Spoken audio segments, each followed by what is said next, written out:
Hey everybody, welcome to this week's episode of Princess Auto's See It Work, the show where you see all of our fantastic Princess Auto products live in action. And you'll notice today we're not on campus, we are actually live here at the Cloverdale Forge with none other than Mr. Matt Jenkins. Hi, Dan. Hi, how are you? I'm doing good. You excited for today? I do this every day. It's always exciting.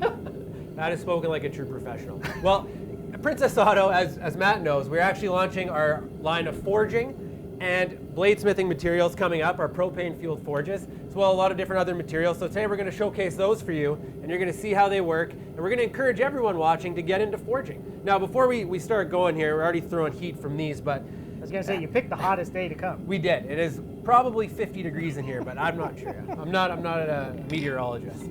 Are you seeing lots more folks get into forging these days? Absolutely. It's been great to see folks kind of take on like the fundamentals of metalworking. I mean, it doesn't get any more basic than hammer and anvil and heat and turn it around like that. It's pretty awesome. All right, well today we are here and we are going to make a knife. Yes. We're going to make a blade. Yeah. So as we're going to walk through the processes, show you some of the cool products that we have. And during that time, please, as always, feel free to send in your questions. We'll do our best to answer them live on air. We have a blacksmith here, so please pepper us with questions. We'll do our best to let Matt answer all of them, because we have, what, an hour to do this? Perfect. You're like, an hour? An hour in this heat? Yeah. And also, we're going to have a prize again. Today, we're going to be giving away a pair of these gloves. So if you ask a question, we are going to pick someone at the end who has asked a question, and we will give you these gloves, these brand new Trial by Fire gloves, which is what I'm going through today at Trial by Fire here at Cloverdale Forge. So before we get started, I can't just start forging like this. No, we got to get you some safety gear. Okay, so I got a bunch of stuff over here. Yeah. Because you're looking too cool, so let's put some more stuff on top of Okay, so let's start. We got goggles. Which of these two sets do I use? I use the clear ones so you can see things. The other ones are better for looking directly into the flame, but we're not going to be looking directly into the flame. So these ones, we carry these at Prince Auto. These are for looking directly into the flame. These ones, which I'll be wearing today, are not for that. They're just for what we'll be doing. Keeping things out of your eyes. Okay, so let's move on. So I got the goggles. I don't know why I started with goggles. I probably should have started with this. Yeah, well, a good leather apron is a great way to start. Okay, so leather apron. Yeah, and it's just fire retardant and hot stuff bounces off it mostly. Okay. Mostly, that's not. I mean, you look like you've got fancy clothes. They're not fancy. They're not fancy. I shop at the secondhand store, so we can burn through mine. All right, gloves. So I got 2 sets of gloves here. I brought 2 sets, both Watson gloves. Very nice. What are the shiny ones for? They reflect the heat. So if you're standing in front of a flame and you're just trying to reflect the heat, those are the ones to go for. So if you're taking things in and out of the forge, great to use. The other ones are better if you're picking up hot stuff. Okay, so these, and they're aluminized, is that right, or something? Aluminized, like reflective something or others. Kevlar, special No, feature. the other ones are Kevlar. But, these ones are Kevlar. These ones are Kevlar. And these ones are awesome. They've got really great dexterity in them. I'm super impressed, even though they look bulky. They do look bulky, but I did try them on before. Not that I have been forging before, but I did swing a hammer to practice. But yeah, they do. With those they do gloves feel and nice. the goggles, it looks like you're on the ski hill. I'm ready to hit I'd rather be on the slopes right now, a bit cooler. Okay, so let's get started. We've got. So I guess the most important part is the forges. Yeah, we've got the 2 forges that you guys brought, and they're cranking out great gobs of heat right now. You've got the 3 burner and the 1 burner. So this one, I believe this is the Mighty Forge. It's ProPoint, the Mighty Forge supplier ProPoint. It's the brand that we have it under. Mm-hmm. That is the Master, the 3 burner. And this one over here is the Apprentice. I know, but the Apprentice can do a lot of work. So yeah, in your line of work, which have you been using the most? I would use them both. This one just gives you a larger furnace box, so you can heat up a lot more. It's nice. You can. Oh, that's not even on. No, I've only had 1 burner running, so you can turn off a couple of the burners and just have 1 going. So it'll just sit there and idle while it slowly warms your steel. And then if you need to crank it up, you can crank it up. Okay. The Apprentice here has just the 1 burner, but it's more than hot enough to get done what we're going to be doing today. All right. So how hot is this going at right now? Orange. Orange hot. Yeah. That is an official orange hot? Well, I mean, when you think about it, these numbers are a made-up thing anyway. Fair. So I can see that it's orange. It needs to be orange, and that's when it's good and hot enough. Sometimes we get red, sometimes we get yellow, sometimes we get white. They're all good temperatures. So we don't want it to go white though, because that would be too hot. That would be too hot. Okay. That's when you're starting to burn metal up. All right, well, let's get the process started. So what are we making? Did you have we're making this. We're going to make something similar to this. We're going to make a smaller version. This is a little bit big for kind of hand hammer today. But this is just a quick little Bowie knife. We're going to make the handle part first. So we're going to start with some scrap steel. So we're going to make this out of, it's called a junkyard knife. So we're going to make it from junkyard stuff. Because we're not really sure exactly what the steel is. It started as, excuse me for just a sec. I was hoping to make a katana today, but I guess this will be good. Well, that's ambitious. So that piece of metal started as a truck spring. Oh. Or a trailer spring. I don't know exactly the prominence of this. Yeah. So the one attribute that is really great about making knives from springs is that they're cheap. Yes. So we can make a lot of them, and we can mess up a lot of them before we make a nice one. So that's what we're going to be using today. You can use new steel. I have some new steel here too. This is just a plain carbon steel, a 1084. And if you want to make sure that your steel is pristine, you can start new. But so if someone wasn't making, what did you call it? A garbage knife? You didn't call it a junkyard because knife. It came from the I don't want junkyard. to say garbage knife. If you were making, It might be a garbage. If someone wanted to make like a nice kitchen knife, yes. For example, what kind? They wouldn't want to use this kind. They wouldn't want to use the spring steel. Sure, you can use the They spring could? steel. Yeah. Absolutely. There's nothing wrong with it. If you are, there might be cracks in it that you cannot see. So if you're giving it away or giving it to someone else, then you might want to start with something that's known instead of something that's unknown. Fair enough. But lots of character in it either way if you did that. that. But it will work. Yeah. Yeah. Cool. I mean, blacksmithing's pretty basic. You get it hot, you hit it hard, and you quit when you're done. So it's that easy. So the material is the simple part. The way you phrase it like that, everyone should have a forge. Yeah. Yeah. So the first step that we're going to do is isolate that handle. I don't know where you ended up putting that knife. Oh, there it is. We go. So that's a bad start. we're going to take here, hold on to that one. Okay. And I'm going to grab my tongs.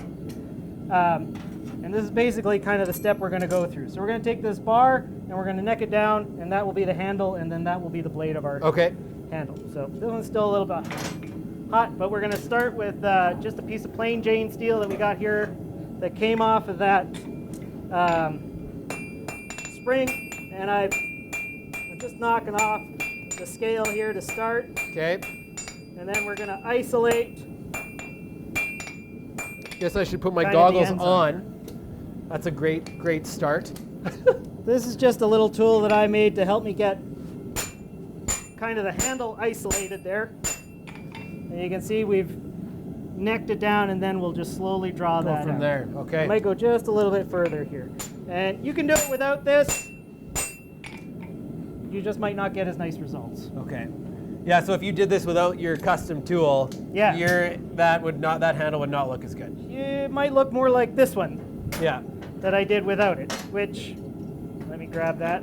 You can see it's not as sharp a transition. Gotcha. So I'm going to throw this back in the fire here. Okay. And we'll let it get back up to heat, because you got to strike while the iron's hot, and if we hammer too much, we ain't going to get anything done.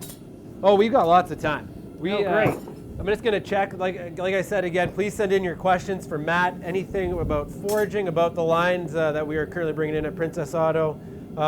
All the safety gear that I'm wearing here today, you can get at Princess Auto.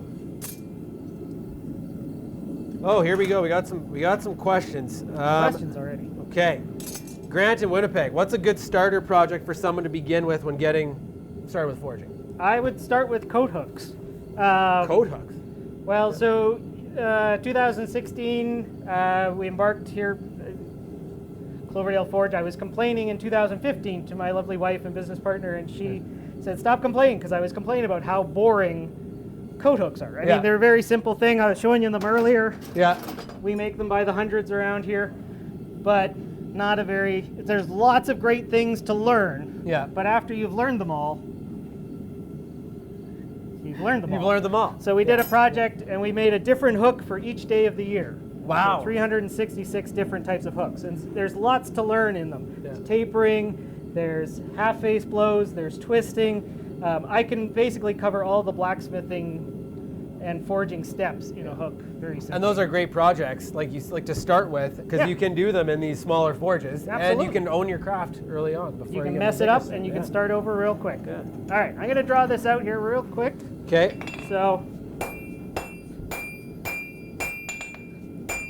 now that I've got that, sorry, what were you gonna say? Just pure power. That's what I was gonna say. While you're doing that, I'll ask you another question. Do we, as we talked about before, I'm wearing these great Watson trial by fire gloves. Yeah. The material in these, what is it mainly?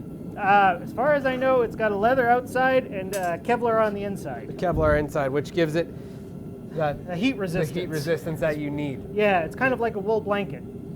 Except wool blankets keep the hot in, this keeps the hot out.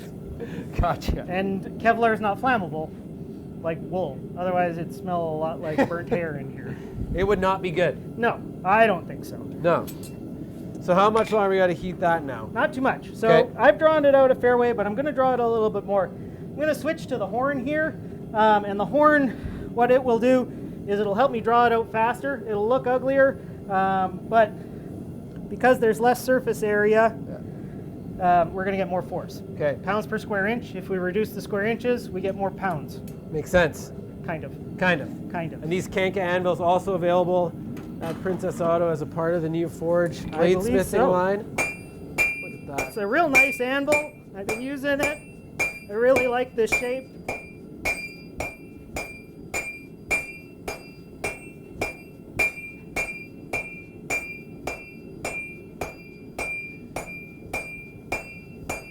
So we might be getting off topic here, but Jerry wants to know, are these forges good for forge welding? Are these?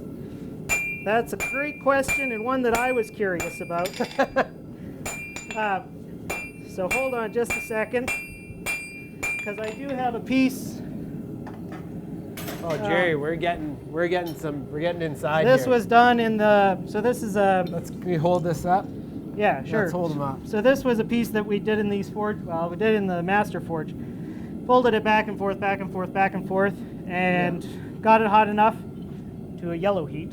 There we go. A little bit hotter. And bashed it together with some of your forge borax. A little warm. Oh yeah, a little warm. Little warm. Let's try. Let's put on my Watson gloves. Well, yeah, I was gonna say. How about that? Hey. Wow, look at that. But you can see that we've got. I cut it up so that you can see kind of the laminations are all fused together. Yeah. So they do get hot enough to forge weld in. That's cool. But I recommend using your Flux. We need the Flux. Which I hear you guys are now carrying. We also have the Flux as well, so you got it all. There you go.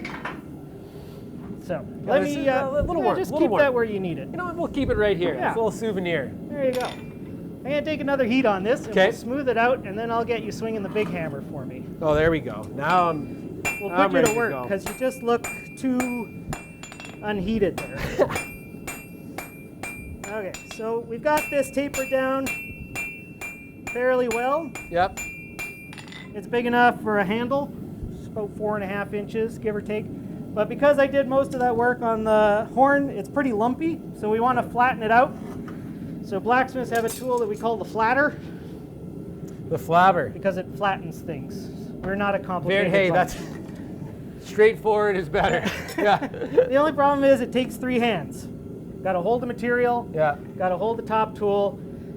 Someone's got to swing the hammer. Well, I can swing the hammer. I'm going to give you the hammer to Look at that. swing. Thank you. Wow. And I'm going to bring that piece of metal out and we'll smooth it out real quick. You ready for this? I'm ready. Okay. Hit it. Hit it. Like it owes you money. Yeah. There we go. Yeah. Yeah. Yeah. Yeah. Okay. We're forging. One more time. Yep. Yep. Yep. Yep. Yep. Yep. Yep. Yep. One more. There you go. Look at how smooth that makes it. Wow. You're a smooth operator, Dan. Now we're getting the sweat going in here. A little dew growing on your forehead. Yeah. You're all ready to go. It's good. Okay. So I like how that looks. Yeah. We just need, it's a little bit long. I don't want a blade that long because they're only useful for television competitions and I don't know. And whatever else you, yes. there you go. Yeah. Yeah. So we're going to cut it off. We're going to make it a little bit shorter, and we're going to make a useful camp knife. Okay, A Bowie knife. that sounds reasonable. Yeah. While you get that ready to go, I'm going to flip back again, see what other questions we got coming in. Kevin and Transcona, a simple question here. What tools do you need to start forging with? So I think we've got most of them here. Hammer, anvil, and something to hold it with, and a forge. And a forge. Don't forget the forge. You need something hot. Yeah. You need something to heat Get that it metal. hot. So if you think about the 3 steps, get it hot, hit it hard, and quit when you're done. To get it hot, you need a forge. To hit it hard, you need something to hit it between and with. Yeah. And then when you're done, just walk away. Just walk away. Don't keep fussing with it. All right. All right. I'm going to cut this off. So now, just like before, we can drive a chisel through the material, or because that requires 3 hands. Yep. And I don't have those. Well, I'm here. I got 2 of them. Well, I'm going to replace you with a hole in the anvil. That sounds a lot safer. And so we're just going to drive. That sounds a lot safer. We're going to drive the material into the chisel rather than the chisel into the material. Boiling. And we'll just cut it. I'm not going to cut it all the way through. I'm just going to cut it most of the way through. Yeah. And the reason I do that is because I don't want to dull my chisel. Okay. We'll grab a second set of tongs, and we'll wriggle till asunder. So we have a question Put here. that there so you don't burn yourself. Are there any steel supplies, Leo asked, are any steel supplies I should avoid using? Steel supplies. Yeah. Suppliers? Supplies. Supplies. I guess steel material. I would avoid using, if you're talking junkyard steels, anything with a hole in it, like a jack hammer bit or something like that. If it's got a hole, you can trap air into it. And if you trap air, then you superheat the air and it explodes. So you don't want that. Avoid that. Avoid that.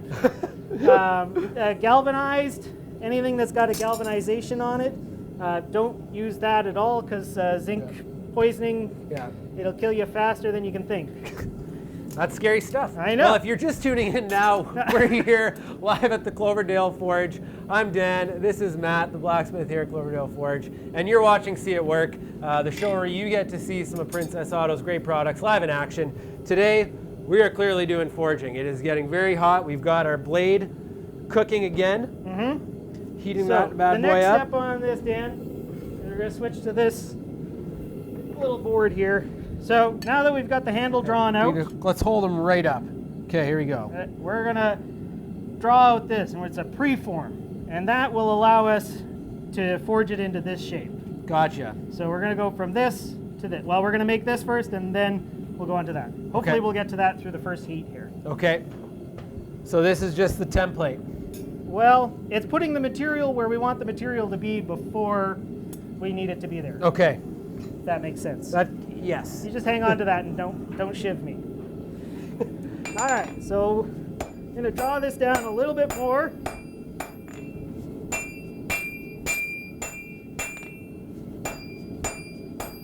Now we're getting to a shape.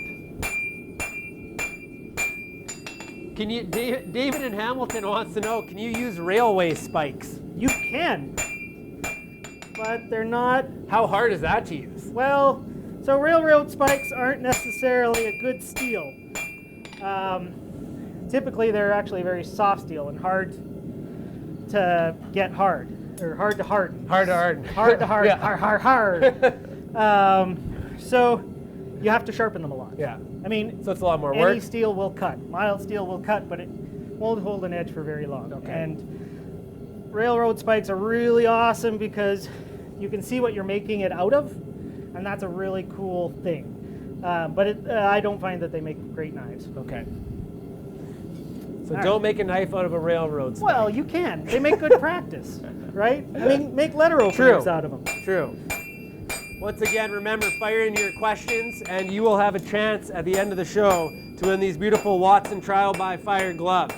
So make sure you ask your question. Even if it doesn't get on air, you will still be entered into the draw. Because we're just hammering away here. Almost there. Hey. Let's just straighten things out. Terry in Moose Jaw wants to know, can you use an infrared thermometer to accurately gauge temperature of the steel? You can. There you go, Terry. You can. I don't have one. You can, if you're really getting into heat treating. So we're going to do a blacksmith heat treat here, which is close enough. Okay. But if you want to be more scientifical about it, you can get yourself a heat treating oven that has a temperature range. It's just like your home oven. I have a little toaster oven, which probably came from Princess Auto, I don't remember, that will get close enough for most knives. Professionals have they need those a little more robust but systems. for the average forger, toaster oven and a forge works fine for me. Yeah. Excuse me for just Oh a yeah, second here. don't let me get in your way. Well, I don't want to burn you. Oh man. Okay, here's a good question. David in Hamilton, Steel Town, shocker. Uh-oh. What is the difference in 1084 steel and other steels, and what is the width of the new 1084 that you could use to make the knife? Well, so it's 1084. The stuff that I had shown just a second ago is 1.25 inches by 1/4, and that is big enough for just about any kitchen knife you'll need. Yeah. And probably more so. Yeah. The 10 series steels. Okay. Let me put this down for just a second. No, it's a complicated subject. So we're going to talk a little bit about metallurgy, but if you consider steel is like a swimming pool. Okay. I can imagine why I've got swimming pool on the mind. Yeah. But if you took a you took a bunch of beach balls and threw them in a swimming pool, that would be iron on a molecular level. And you tried to walk across that, it'd be all bouncy and you wouldn't be able to get in there. Just like, ugh. But if you took a truckload of tennis balls and backed it up, dumped in the tennis balls and they fill in all the spots, that's like adding carbon to the iron. Okay. And that makes it much stiffer. Now you can walk across the swimming pool. Yeah. So that's what steel is. Now the simplest steels out there, they just have carbon and they have iron. Tennis balls and beach balls. And that's what the 10 series is. So the 1084 is just plain carbon, 10. 84 means 84 points of steel. So it's 0.84% of carbon. Okay. Okay. So now there's 40 series, there's 30 series, there's 50 series, there's all sorts of series. But usually the last two numbers dictate how hard or how much carbon is in it. So if you got 5160, you're looking at 60 points of carbon. So it's a medium carbon steel instead of a high carbon steel, which 80 would be a high carbon steel. David, I hope that answers your question. I've got tennis and beach balls. I've retained that amount of information from that. Okay. Oh, that is good. So we've got this to a preform now. I'm ready to start drawing or hammering in the bevels. Okay. So we want to do that. Thin out this edge and keep the back nice and thick. Okay. And that'll allow it to curve back up like a Bowie knife. I'm going to put that back in and get it hot. There was an earlier question about how hot these forges burn. I've confirmed they burn around 1,300 degrees Celsius. Whew. That's more than hot enough. That is, and they heat quickly, as we can tell. And that's the single burner, I believe. So once you get all three cranking on that, it's hot. It's hot. It'll weld. Yeah. Which is it'll weld, which is all what you want. really need. Yeah. If it gets any hotter than that, you get into other terrible situations. All right, I'm going to go ahead and we'll start. As you watch, as I hammer on just one of this edge, it'll start to straighten out. Oh yeah.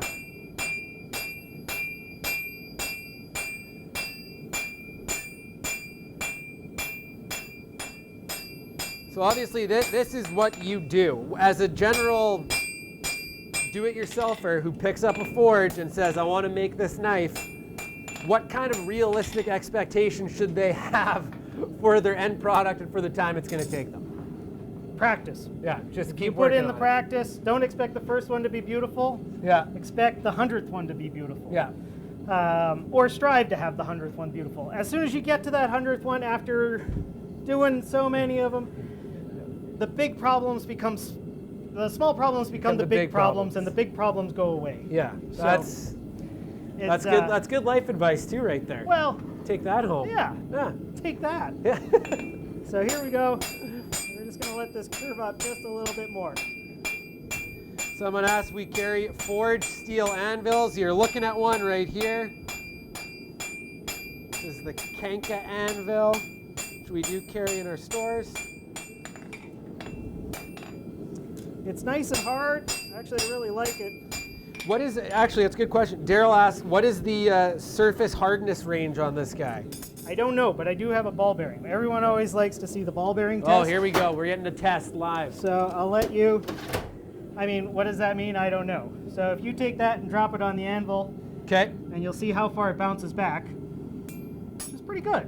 That's pretty hard. Yeah, I mean, if we do it on one of the old anvils, you get almost the same amount of return. Yeah. I've been pretty happy with it. Ball bearings are hard. They bounce. Once again, you are watching See It Work. We are live here today at the Cloverdale Forge, here with Matt Jenkins, and we are putting together one of the best darn knives you are ever going to see. And when I say we, I mean mostly Matt. We're almost there, too. I'm ready for my next duty, I think. Yeah? Okay. Yeah. Well, we're going to draw it out a little bit more. Yeah. So we're going to double strike, and you're going to hit it where I Okay. hit it. And then the part that I'm most excited for is that I've seen the quenching. The quench, yes. The quench. We are almost there. That is awesome. You ready? Then we're going to do it in an oil. Okay. So what's the best kind of oil to quench? Can you just use any kind of oil? Well, there are industrial oils out there. Parks, which is what the professional use. Parks 50, I think, is the type of it. For the amount of work that we do in knives, hobby, canola oil works great. Okay. It's got about the same consistency. It smells like French fries. Well, It's you can't go wrong. Yeah, Can't go can't wrong. go wrong with but that. you can't eat what you're quenching. No. And what I do like this too. The quench oil is housed in this fantastic Princess Auto ammo box. That is very I think nice. They're on sale this week. Yeah, they Because always I was are. grab a few more. Look at that. All right, you ready to swing the big hammer? I'm again? ready. I'm ready. All right, we're gonna Training flatten for this out. my whole life. Your whole life. All right, give me a good wallop. Harder. Okay, do the other side.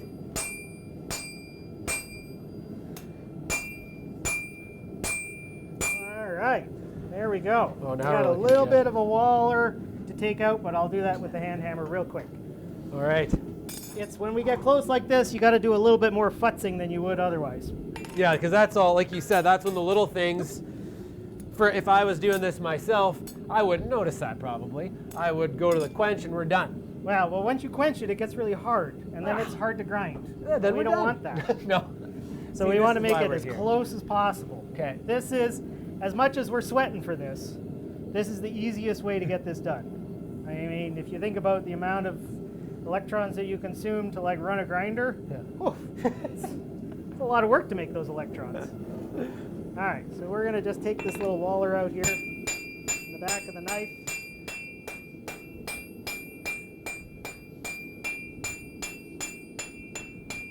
Once again, you're seeing a close-up of not only some heat and hammering, but of our Kanka anvil that we are carrying at Princess Auto. Okay, I'm gonna straighten out the handle part here. A lot of finesse work going on right now. And then we're pretty much, So, Curtis wants to know, would you recommend these gloves for a flat roofer?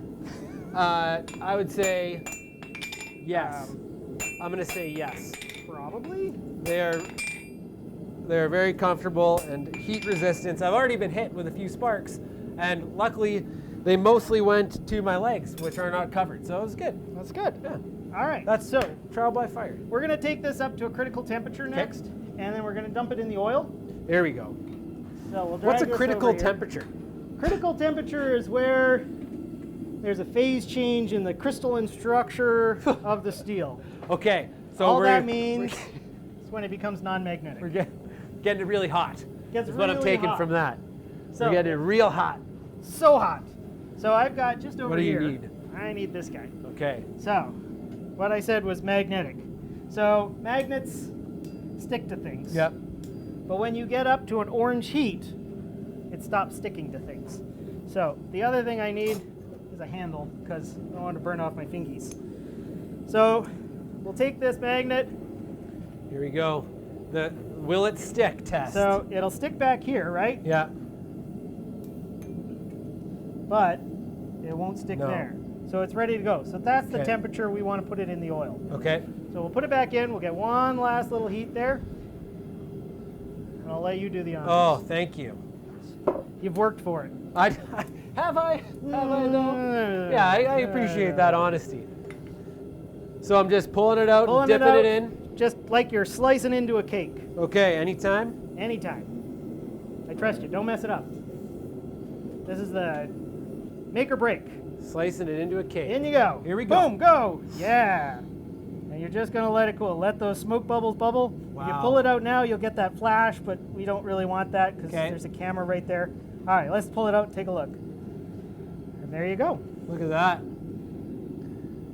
And you can see there's some white spots. Post-quench.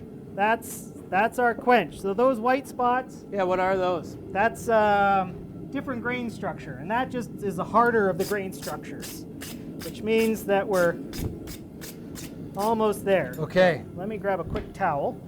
Wow.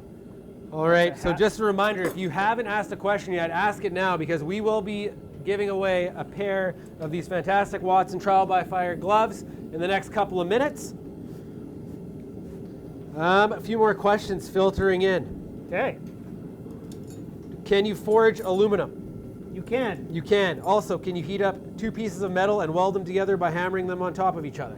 You can, but you have to get You up have to to- the yellow heat and use some of the. You don't have- have to, but it makes it easier if you use some of the flux. Yellow heat and flux. Yeah. So Andre, you can do that, but make sure you have what you need to make that happen. It takes a little bit of temperature control. Don wants to know, do the forges consume a lot of propane? Well, you've been using these for a little bit now. How have you found them? We've been running this one off a little 20-pound tank, like a little barbecue tank, and it's. I don't know. We still got most of a tank there. So, Yeah, and it's been a while. Going a day or two. Yeah. Yeah. So I mean, I haven't used them extensively, Yeah. but they are very conservative when it comes to fuel. That's compared to Well, your other, yeah. my other one, yeah. which is a bit yeah. of a tank. Yes. Yeah. Yeah. So what's the last step here? Okay. Or one of the last So steps. we're gonna still a little warm, but it's below critical temperature. So I'm just gonna like take the last little bit of the heat out there. Okay. And the last little bit is just to do kind of the final grinding to it. We forged to shape. Yep. And then there's an old saying in the old English textbooks, for a good edge to win, forge thick and file thin. And so now we'll either use abrasive papers or grind. I'll just use a little angle grinder here real quick. Okay. Right here, back here at the vise. And, I will. I'll be just about 2 seconds. I'm going to move out of the way so folks can get a look at this angle grinder action. And it's what everybody needs, more sparks. There is no shortage of sparks here at the Cloverdale Forge. I hear that you guys are working on belt sanders as well. So We are working on belt sanders as well. Those will be coming in soon. They're being custom designed. Putting the finishing touches on that, so that'll be a nice addition to the mix. Let me go a little bit nicer. Hold on. Okay. We'll also have handles coming in soon. Oh, really? Yeah. I want to specifically get the handle names right because they're important. Yeah. Let me just finish off this one last little clip. No, this will be a sharp one.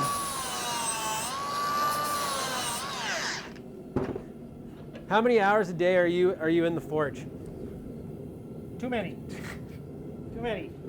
And if you ask my boss, not enough. It's no So- happy medium. There you go. Oh wow. I mean, it still takes a little bit more refinement, but So let's take a look at it's this not blade. too bad for a hot shop without too much A work. little more refinement needed, but like I don't know what you would refine. It's perfect. Well, you got to sharpen. We have to do the tempering process. So we've just hardened it. Okay. There's also the next step, which is I'll what we switch would sides use. with you. The next step would be to use like the little toaster oven. Okay. So we need to. So imagine steel. Imagine you are steel. I am steel. Just put that in your brain. Okay. And steel acts a lot like you and me. Yeah. I took you and threw you in a lake in January. Manitobans know January, Yeah. lakes well. Not good. Whoa, you like cool off so quick you get rigid and like angry and you're gonna snap right away. Yeah. What we just did was we threw the steel in a lake In January. in January, and it's very tough, very Not good. brittle, very angry. And so if we took you and threw you in a lake right now, you'd Yeah. be like, Thank you. cool, man, Yeah, cool. yeah, And thank you'd you. take a hit, Yeah. and you'd bend instead of break, and you'd be like, this is awesome. So what we need to do is we need to find a temperate area between those two zones. We need a little bit of anger and a little bit of cool, man. So Okay. what we do is we dump it in the lake in January, and then we put a reflective blanket around it. And that's the Okay. tempering process, the toaster oven. We take it up to about 450 degrees Fahrenheit. And so that's like wrapping that emergency blanket around them. So they're not angry, but they're still pissed, but not they're still, as pissed. Yeah, I was gonna say they're still kind of mad. So we still have to do that process, but that Okay. process is dull and it doesn't show much. We can do right. also another forging, tempering process here in the forge, and I can show you that Sure. real quick if we have time. Yeah, we have time. Let's do another little let me quick shine tempering this up process. just a smidge while And you while answer some we're questions. doing that, I'm gonna ask you a couple more questions Okay. before we. What's the weight of the hammer that we're using for forging? Pardon me? Weight of the hammer we're using for forging? I use anywhere from 1 kilogram to 1.5 kilograms. Okay, and we do sell the blacksmith hammers at. I believe, I don't know if we sell them or not actually. We'll have to confirm that. That was a question that came in. Do you sell blacksmith hammers at Princess Auto? I know we got the tongs, we got all the accessories, and yes, we do smell the hammers as well. We sell those too. So we're gonna finish this process here off camera. We're gonna get this thing perfect. But thank you so much, Oh, Matt, no for having problem. us here at Cloverdale Forge. This has been a real treat. Learned a lot. Before we leave, we got to announce the winner. Let's announce the winner. Gordon G. Tamas is the winner. Gordon, congratulations, or Gord, if you go by Gord or Gordo. We'll get you these gloves. These are yours, Trial by Fire Watson gloves. Now, before we leave, we'll just end on this. So, someone who's just starting to get into forging, which of these would you suggest? If you're getting started, start as the apprentice. Okay. And eventually work up to the master. Yeah. This is a 3-gun. It'll cook you out of your shop in no time. I have no doubt that this would heat this place in the winter. Yeah. But this will get you going for enough of the practice, get you the hooks, get you just about any knife, anything that you really want. Perfect. So there you heard it here first. Start with the apprentice, work your way up. Thank you so much once again, Matt. No problem. We'll see you guys all next time on See It Work.